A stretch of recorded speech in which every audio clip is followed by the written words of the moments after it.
γύρω μου παγώνουν, κρύα συναισθήματα τρυπώνουν. Σε ψυχές που βλέπουν ψευτικά χαμόγελα και ψευτικά δάκρυα ολόγυρα.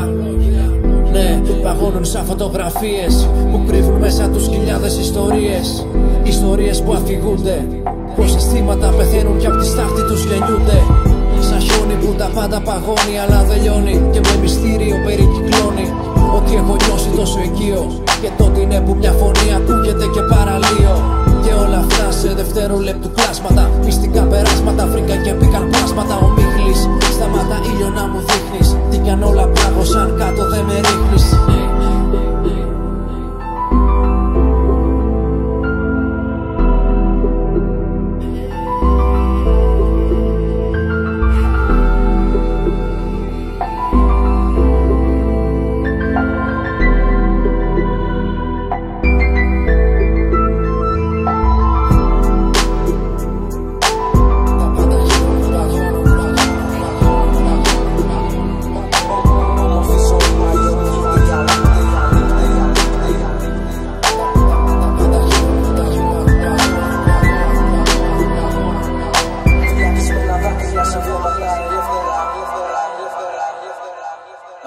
Ναι, το κρύο πέφτει και παγώνω, ενώ διώχνει τους ανθρώπους από το δρόμο.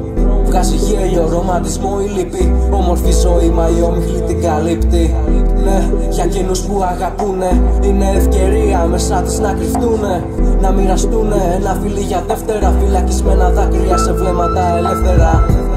Παγώνουν και με πονάει, πάνω τους πέφτει η βροχή μα εμένα με προσπερνάει. Διώχνει από γύρω μου τα χρώματα, σκουριασμένος κόσμος, πρόσωπα δίχως ονόματα. Κοιτάω έξω από το παράθυρο, βλέπω στιγμές που πάγωσαν, τις πήρε ο χρόνος λάφυρο. Παγώνει όσο πάει και η καρδιά μου, χωρίς να ξέρω πότε θα έρθει η σειρά μου.